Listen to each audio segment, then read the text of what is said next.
So I really learned a lot from this next speaker, from ways of managing pain, helping my grandchildren, just understanding how the body is handling stress and how that stress is creating pain and what we can really do about it. So I hope you enjoy this.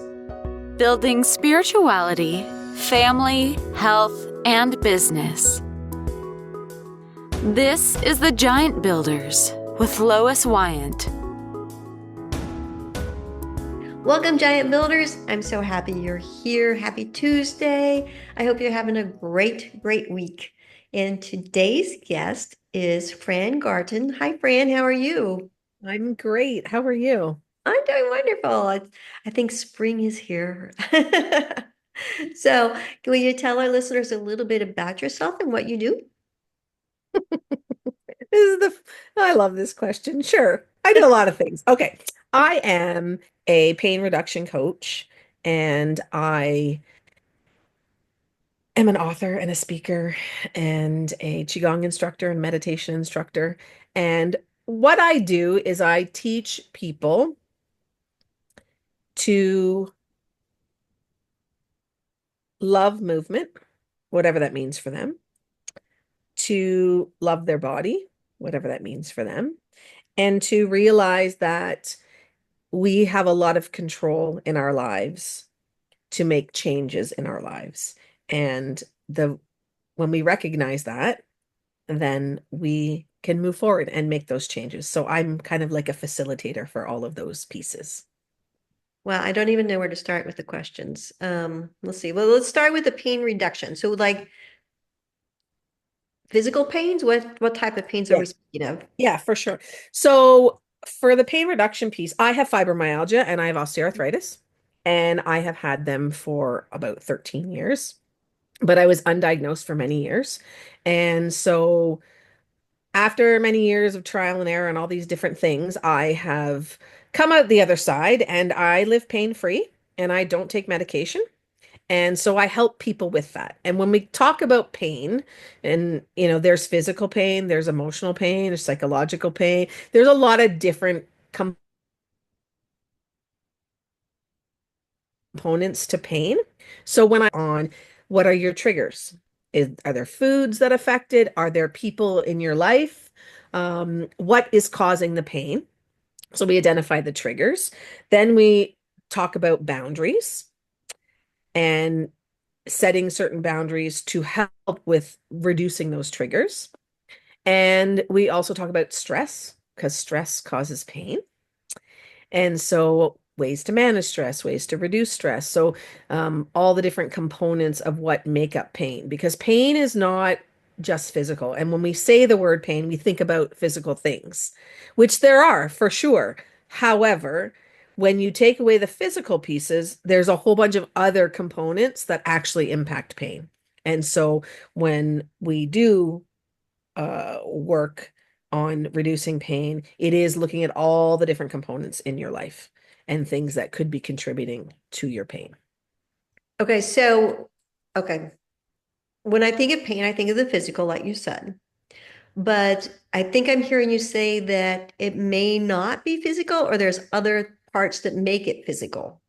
Both, Okay. both. So the body responds, right? The body responds to any input that's coming in. Okay, whether that's sound or light or some kind of like I hit my hand, that's still input, right? And the body has to respond to that. And we have learned through our lives and through the people who raised us and all the things around us, ways to deal with those things that happen. So, for example, banging your hand. Maybe you heard when you were growing up, oh, it's no big deal, just don't cry. It's not shake it off. What, right? One of those expressions, yes? But when we do that, and I'm not saying it's wrong, that's what we learned, right? So we can only do what we learned. And the people that teach us what they know, right? But when I ignore the physical pain, my body has to do something with it. So it stores it. And then let's think about later on as we move through our life or a day or whatever, then something comes up emotionally. let's say you and I have a disagreement, and I'm like, I don't want to talk about this. And you're like, I don't want to talk about it either. And we just stop talk. Like we don't resolve anything. We don't discuss anything. We just stop. Okay, so what's happened to that emotion? You're upset and I'm upset, but we're not actually getting it out by like having a conversation or coming to some kind of resolution. I'm not talking about it. I stuff it down. Okay, so now I've got some emotional things here that now my body's like, okay, now what? Well, I've stored it in my body. So now even though it might be an emotional thing, this disagreement that you and I have had, it's stored physically in my body. So then later on, who knows when, I'm like, gosh, my chest is really tight. I feel this tightness and I go, I don't know, for a massage or whatever.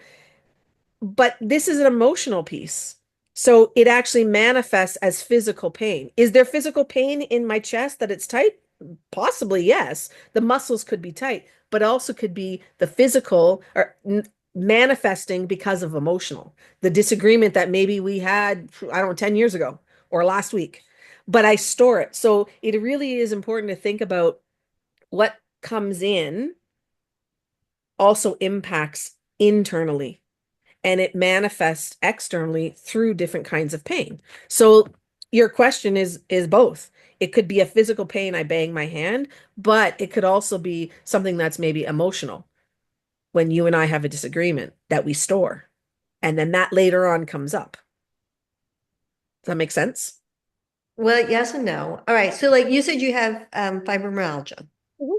Okay. So that is a physical disease. Yeah, they characterize it as an arthritis. It's Okay. not.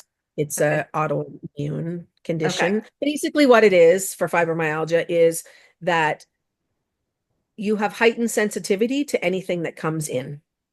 So I'm sensitive to light. If I bang my hand, like I mentioned earlier, that to me could be a pain flare for days.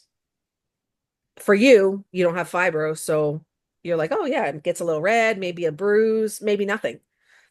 So any input that's coming in, it, people that have fibro, their sensory receptors that receive the information are actually enhanced. So it's more. Sounds are louder, lights brighter, taste, smell, all those kinds of things. And so our response is a little bit skewed and it's extreme when, like I said, you bang your hand, you're like, I don't know what the big deal is. But for someone who has fibro, it's much more intense.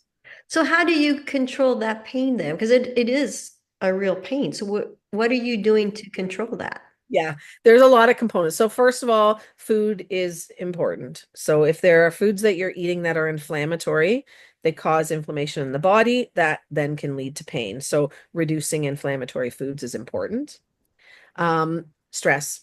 Stress affects the body. It affects a lot of things. Like, so part of my story, before I even had fibromyalgia, I suffered from a lot of stress at work, and it was causing blurry vision and nausea and migraines. And I thought that I just like needed glasses. And then one day I was teaching at the time and I walked into my classroom in the morning and I turned on the lights and I couldn't see. I lost my vision. So I spent 4 months in bed with vision loss and a migraine, all stress induced, all Hmm. stress induced. So stress affects so many parts of the body. So when it comes to controlling pain, making sure that stress is reduced is really important, right? Um, Sleep, movement, setting boundaries, like I mentioned earlier, right? So if you have people, let's say, because relationships are pivotal to our life, but they also impact our physical and emotional health, right? Psychological health. But if I'm interacting with someone who's very I'll use the word negative for lack of a better word. And let's say I'll use you as an example because you're here Okay. and we just I'm always up. disagree. We just always disagree. There's always a problem, or you're a very negative person. So it doesn't matter what I say, you always say something negative about it. I could be like, oh my gosh, like the sun is shining. You're like, I know, but it's too hot. Okay, but it's shining outside. So why is it so you always have something negative.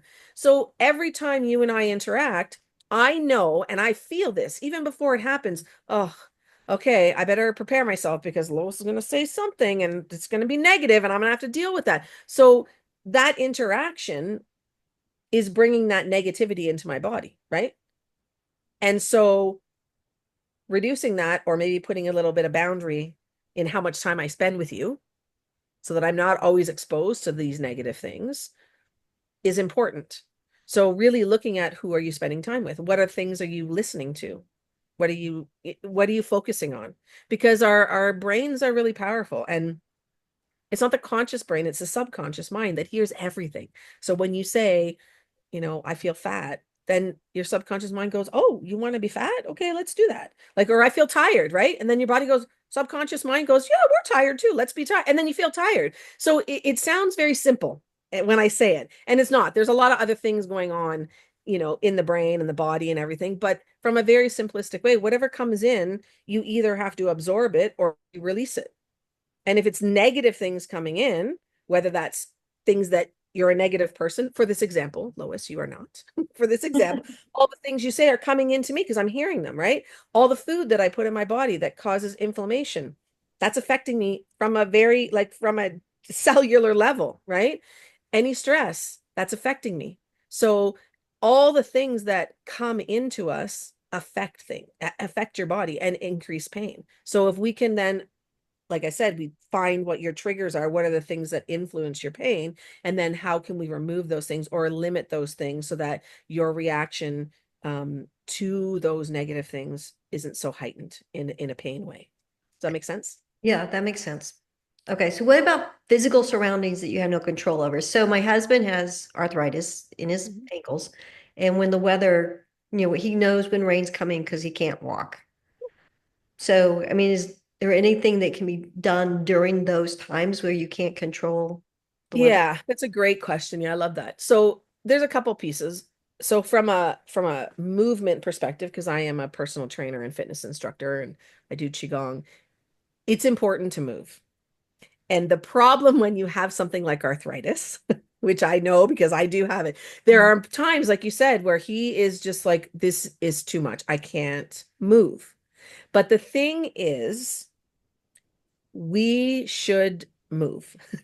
Our body is meant to move. So if I have arthritis in my hands, moving my fingers, even if they're tender or I feel like there's a bit of pain in there, the tendency for many people is like, I'm not going to move because it hurts. Mm. But when you think about it, you're not allowing any blood flow into those areas. If I don't move my hands, they stay stiff. And the more you don't move, the stiffer they get. Mm. So there are a couple of ways to do this. One, and we'll use your husband as the example, if he's really in a flare and there's a lot of pain, yeah, like you're not going to move. Maybe you are going to take an over-the-counter medication. That's fine. Maybe you're going to do heat. Maybe you're going to apply ice. You're going to rest. Maybe you elevate, like all of those things, right? Because you can't control the weather.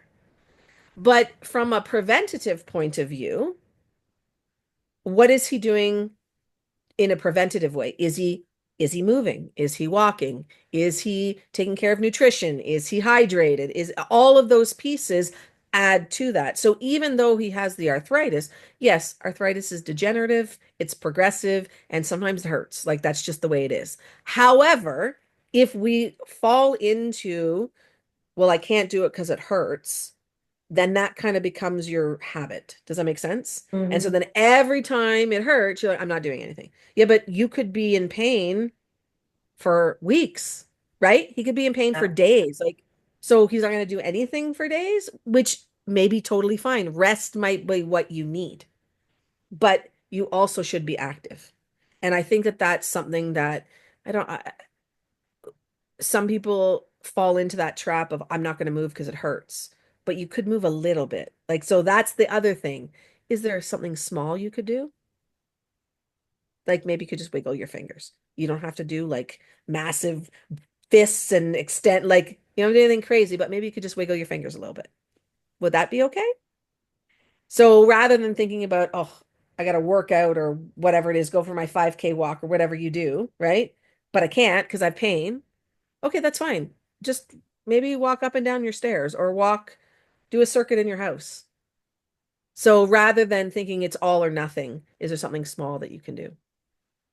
And Yeah. to know, I think too, which is important, there are times where you just do have pain and you have to rest. So what are the things you're doing that help with the rest?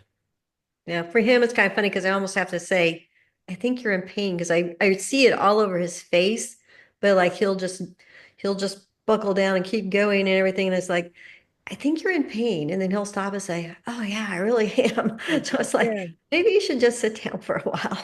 Yeah, absolutely. And the thing too, I think, is like look at um your day or your week. Mhm. Like maybe if you're in pain, then tomorrow's stuff needs to shift. And that's a hard thing. And this is where when I mentioned earlier about boundaries and really saying, this is what I need and this is what I'm not doing that. And maybe you do have to shift things and say, I'm sorry, like tomorrow, yeah, you were supposed to come. We're supposed to go out for dinner with friends. I'm gonna have to cancel that. Like I just can't do it because pushing through, like this is the thing. We are taught, and this is when we were talking about this earlier. We're taught these rules. I don't know who came up with them. I don't know why. You just got to push through. Like you plan to go out to dinner with your friends, so you're going. No, I'm not going because, and this is where the key is, and this is really important. Your friends, and even you, Lois, as his spouse, you don't have to deal with the pain that he's going to suffer tomorrow, maybe the next day, and maybe the next day. He does. And so when you start thinking about it in that perspective of like, I have to suffer the pain, I'm the one that's going to be maybe in bed because I pushed through instead of saying, you know what, we're going to have to reschedule. I'm in a flare and I can't do it. And I truly believe that if the people that are in your life truly love you, they're going to say, okay. And you know what? Even if they don't, I don't think it really matters because you're the one that has to deal with the pain. You deal with the repercussions of that pushing through, right? And Mhm. so I think it is important. I think it's great. Like when you're saying to him, you have pain, maybe you should stop. And he goes, oh, yeah, maybe I should.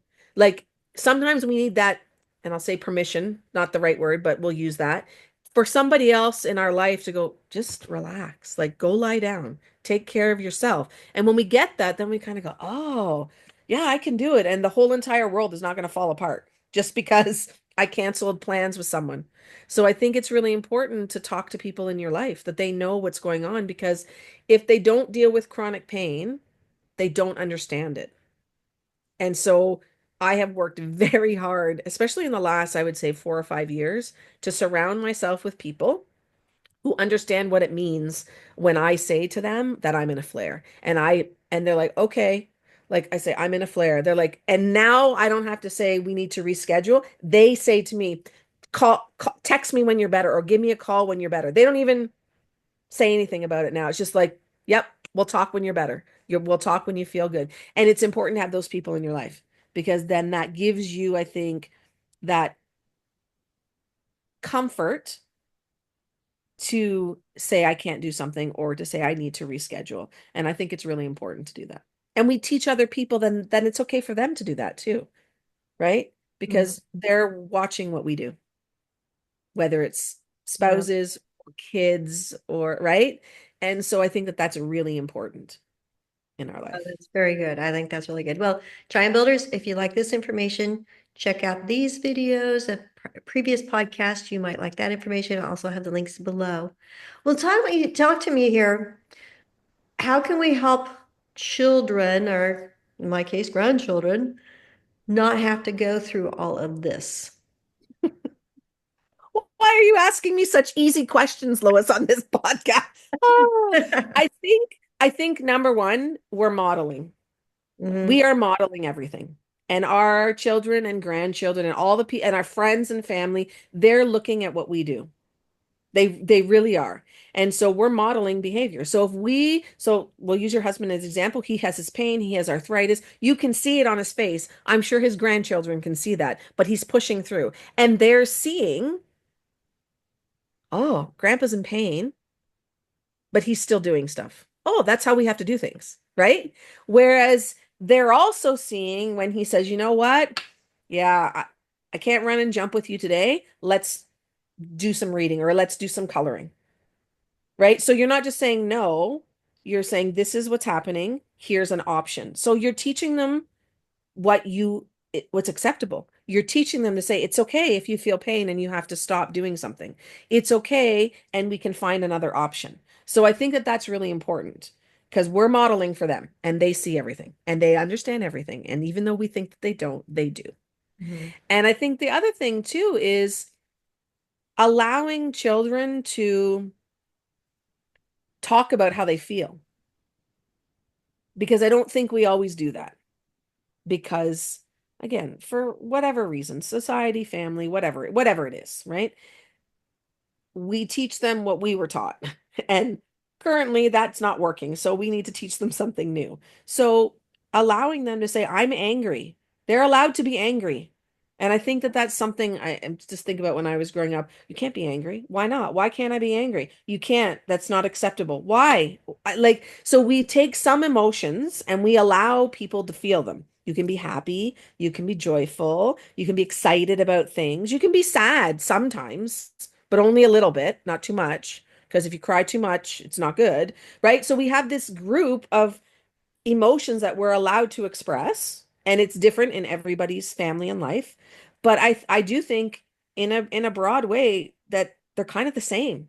It doesn't matter where you're from and what you've learned.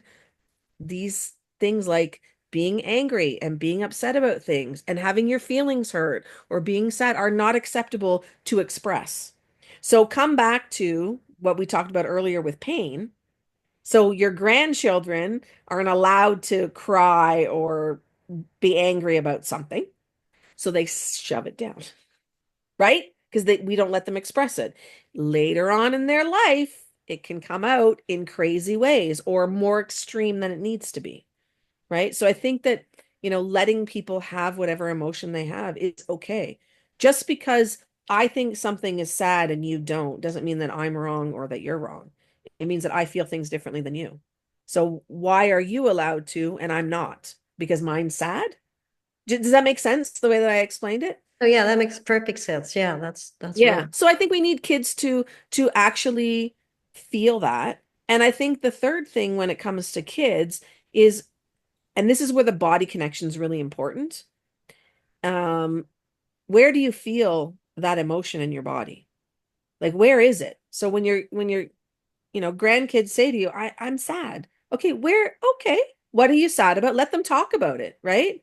And it doesn't matter if it makes sense to you, because again, we all think about things differently. So if they're sad about it, let them be sad about it. And then I would say to them, where is it in your body? Like, where do you feel the sadness? Because if you can then look at it from the sense of, this is an emotion, this is my response to this situation that has happened to me.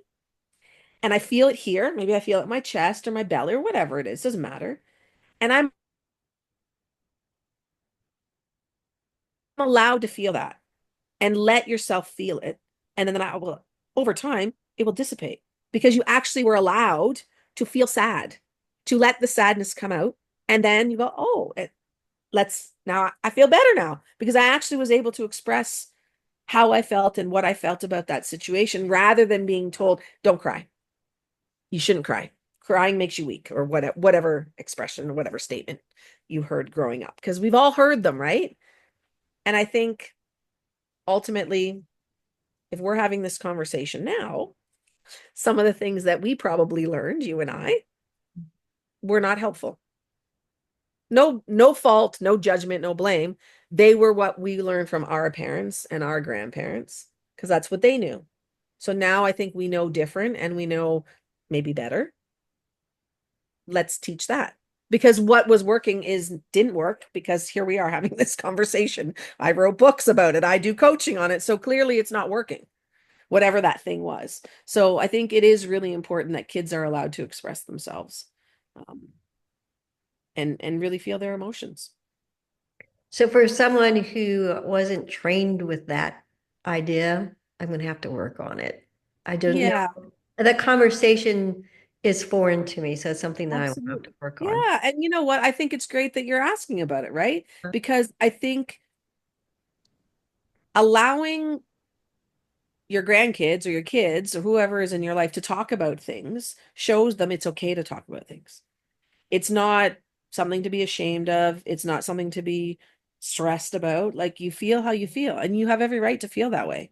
It might not make sense to me, but you feel it. So let's talk about it. And again, keeping that communication open because again, allowing them to talk about it shows them, oh, we can talk about, oh, we can communicate. Oh, it's okay. Whereas instead of saying, oh, I can't, if I say something, then people are going to get upset. No, they don't get upset. It's okay. So, yes, it's totally foreign sometimes. Absolutely. But to just ask the question, how do you feel? Where do you feel it in your body?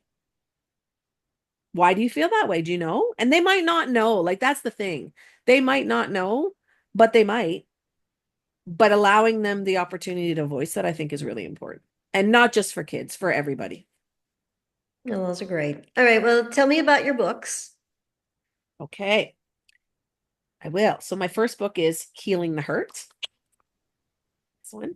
So, this one is step-by-step guide to alleviate and minimize pain. It's very clear. This is my journey through pain and getting to a point where I'm living pain-free. So it's every single thing that I did, um, dealing with inflammation, movement, stress, setting boundaries, dealing with anger, all the different things. And each chapter, which is one thing I really like about this book, is that there's always something what I call a momentum step. So at the end of the chapter, there's something for you to do, whether it's questions to journal, a chart for you to fill out. There's something about that topic in the chapter for you to do work on. And each chapter you can is standalone. You don't have to read it in order. You can be like, oh, I have a lot of stress. Let's do the stress chapter and work on that one. So there's all different things that, like we talked about earlier, that contribute to pain. So this really is my journey through pain and to getting out of the other side and what I did to get out of pain. Um, the next one is balancing health. So this one is a journal for gratitude and pain management. And so this one is really about tracking your pain and going through your day. So there's a page on the body, how you feel, things that maybe have impacted it, and how can you minimize them? And what is your pain for that day, that time that you're doing it? Ideally in the morning, but doesn't have to be. And then there's a morning gratitude page. What are you grateful for? Wellness activities you're going to do, how you want to feel today. And then there's an evening one as well. So just what went well today? What could I do different tomorrow? What am I grateful for? So the thing is with this one, this journal is really about documenting, but also tracking and also realizing it might be a really horrible day and I might have a lot of pain today, but I woke up, I had breakfast. I had my yummy coffee that my husband made for me. Thank goodness. I'm grateful my husband making coffee. Like it's to really focus on those little things. And as much as I had someone say to me, but it's just coffee. Yeah, I know, but every morning I don't have to make coffee. Like my husband makes it and he pours it for me. So all I do is come downstairs and he goes, "Here you go." And I'm like, "Oh, thanks, babe." Like it's not a big deal, but it is a big deal because think about if you had a really terrible sleep, if you got a lot of pain in the morning, like whatever, or you're rushed, I don't have to worry about coffee. He makes coffee. It's lovely. So thinking about those little things again switches your mind to focusing on the positive. And some days, the fact that someone made you a cup of coffee is a big deal because it's a terrible day, right? So that's what that one is about. And then the last one is I contributed a chapter to, it's called Body Bliss, The Journey to Body Acceptance. And I contributed a chapter. So each author in this book wrote about their journey with body acceptance. So mine is about, getting my fibro diagnosis and sort of managing and navigating through that. And every chapter is different. Anywhere from, losing a child, having a miscarriage, dealing with PCOS, fibromyalgia, all eating disorders. So every chapter is different in it. And it's just about our journey and how we kind of get to where we are. And the thing is that whether it's body acceptance or pain management or whatever it is, it's a work in progress. Like when you were saying about this conversation with my grandkids is new things to ask and a new way of looking at it, and it will take practice. That's the point. It's everything is a journey, and it's all about progress. It's never about perfection. There's no destination. It's just, I think the ultimate destination in life is to be well, and whatever that means for you, and all whatever things you can do to get there can help. So, just enjoy the journey, and sometimes it'll be a little bit bumpy and you'll slide down the hill and then you got to climb back up the hill. But you know what? I always think I already climbed the hill once, I can climb another hill. Right. And if I can't, guess what? I don't have to climb the hill. I just turn left or turn right and take a path somewhere. Like I just go through the valley. Doesn't matter. Right. And so to kind of look at things, not so seriously. It is a journey, and it's learning. It's always learning something new. Right. So if you can learn and maybe apply something different than you were doing before, then your outcome's going to be a little bit different. It might not be what you want. It might not be perfect, but it'll be a different outcome because you've done something different. I love that. That was great. Especially, I'm going to change my thought process of going up the hill or going through the valley. That would be wonderful. Right? Oh yeah. Like That, you don't have to go up the hill. Who said, like, so this is and this is the key thing, is exactly what you said, changing the way I think about it.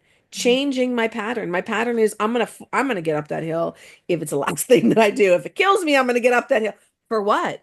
What do you get at the end? Like when I teach my fitness classes and I see people that are like really working hard and they're struggling, I'm like, there's no prize. There's no prize at the end. So even if you climb that hill, okay, you climbed the hill, but what did you have to suffer through to get there? Was it worth it? Like, and it might be. I'm not saying don't climb the hill, but when you're looking up the hill, just kind of go, is this really going to work for me? Is this serving me? Or am I doing it because it's my pattern? It's because, I don't want people to judge me, or I don't want people to say negative things. Like, why is it that you feel the necessity to climb the hill? Is it for you, or is it for somebody else? And sometimes when we ask that question, deep down we realize it's not for me, it's for somebody else, because I want them to think some way about me or not think a particular way.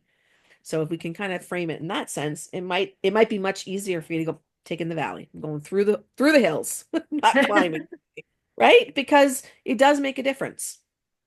there's a lot of beauty in the valley. You've got the water Tons. flowing, there's flowers, You're sheltered from all animals the come weather. down. Awesome. The Yeah. valley, perfect. Go there. Well, thank you so much. So much great information. I'm going to be really excited to go back and review this and look at your books and all of that. It was really great, great information. Thank you. I'm glad. I hope it really helps your audience. And thank you so much for having me. Well, thank you for being here. All right, Giant Builders, we'll see you next Tuesday. Thank you for listening. This has been The Giant Builders with Lois Wyant.